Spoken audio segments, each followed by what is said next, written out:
Welcome to today's Explainer. We're jumping straight into a truly high-stakes topic today, regional food security. Let's be real. We're talking about safeguarding the absolute essential protein supply for Malaysia and Singapore. Enter a highly ambitious initiative called Project ONE369. They are literally pitching themselves as a total revolution in how we handle sustainable agriculture and cross-border food pipelines. I mean, think about it for a second. What actually happens when those massive, complex global supply lines we all just kind of take for granted snap? Relying entirely on the other side of the planet for your domestic meat supply. That's a massive vulnerability. We've all seen the recent headlines, right? Logistics disruptions, skyrocketing shipping costs. This isn't just some abstract economic theory. It's a very present threat to the dinner tables in Malaysia and Singapore. So here's our roadmap for today's Explainer. First, the Food Security Challenge. Then, enter Project ONE369. Third, the Community Farming Model. Fourth, investment tiers and ROI. And finally, building a sustainable future. Let's get right into it. Section 1. The Food Security Challenge, Import Reliance. Both Malaysia and Singapore rely heavily, and I mean heavily, on imported meat. And the core problem there? When your food comes from thousands of miles away, every single ripple in the global market, whether it's a sudden fuel price spike, a port strike, or some international trade dispute, basically causes a tidal wave of price fluctuations at your local grocery store. It leaves the entire regional food ecosystem totally exposed. Moving to Section 2. Enter Project ONE369, the MIRI solution. Now, Project ONE369 isn't just a concept on paper, it's a physical commercial-scale sheep breeding program located in MIRI, Sarawak. Why MIRI? Well, according to the proposal, it's the perfect geographical canvas. It offers these vast biosecure landscapes that are absolutely perfect for livestock. But maybe even more importantly, it has excellent logistics infrastructure. We're talking established sea and air networks, making it a progressive food security pipeline, feeding premium protein straight into domestic Malaysian networks and those highly lucrative wholesale channels down in Singapore. Section 3. The Community Farming Model, Decentralized Growth. All right, this right here is the heart of the whole Explainer. The ONE369 framework is a complete departure from the old way of doing things. Traditionally, you have a centralized, capital-heavy ranch model, which usually means massive overhead, rigid structures, and, frankly, a single point of failure. ONE369 flips that into a resilient community of farms. By moving to this decentralized, modular cluster farming framework, they claim they can scale production incredibly fast. Plus, it's specifically designed to drive local economic empowerment, rather than just funneling profits to the top of a corporate ladder. So what's the hub of this system? It's called the Core Nucleus Breeding Facility. Think of this as the engine room. It's a highly sophisticated, centrally managed location where all the heavy science happens, totally dedicated to genetic optimization, strict health management, and high-frequency breeding cycles. By keeping this core centralized, they guarantee the absolute quality and resilience of the foundational livestock. But here's the really brilliant part. That central hub feeds into the spokes, which they call the satellite community ecosystem. The project takes that genetically optimized livestock and pushes it out to local smallholders and clustered community farms.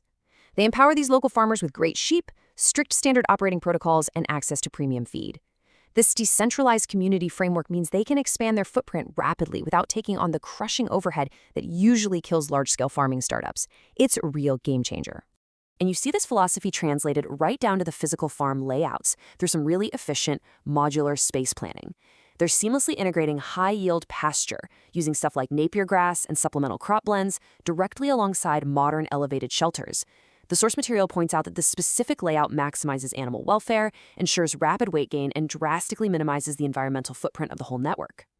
Section 4. Investment Tiers and ROI Financial Architecture. Okay, let's talk numbers. The project offers a tiered investment framework to fit different levels of capital. Say you come in as a micro-cluster partner, between 30,000 and 99,000 SGD, your capital goes strictly to livestock acquisition and satellite feed infrastructure. Step up to the growth and infrastructure tier at 100,000 to 249,000 SGD, and your funds deploy into modular shelter construction and intensive breeding stock. Then you have the strategic hub investor tier at 250,000 to 500,000 SGD, which funds the macro level stuff, processing, cold chain logistics, and full ecosystem scaling. Now, the project operates on an optimized biological turnout model. Don't let the technical terms intimidate you. It's actually pretty simple. They use high fertility breeds with accelerated lambing intervals of 8 months or less and a prolificacy rate of 1.5 to 1.8 lambs per ewe. You put those together and the flock scales geometrically. Basically, you're compounding livestock at an incredibly aggressive biological rate. Because of that geometric scaling, they're modeling an incredibly aggressive timeline. Just 24 months for a full recovery of your initial capital outlays. How do they actually pull that off? Because they aren't just breeding sheep and crossing their fingers. The project states it secures early market-ready weight sales through pre-negotiated offtake agreements, so the demand is literally locked in from the start. And it doesn't stop there. The financial modeling targets a full capital return with a 20% return on investment by the end of month 24. According to the proposal, this yield is heavily driven by the high premium nature of that Singapore-Malaysia supply line we talked about earlier. The entire plan hinges on selling a premium commodity into a market that is absolutely desperate for a stable regional supply. Section 5. Building a Sustainable Future. Partnerships. The initiator championing this entire operation is Balathandi.Tam, or as he's known, Bala Tam. He brings some seriously deep, specialized expertise in sustainable agriculture and commercial resource planning to the table. Crucially, the document notes that under his leadership, the initiative operates in close coordination with key regional agricultural networks.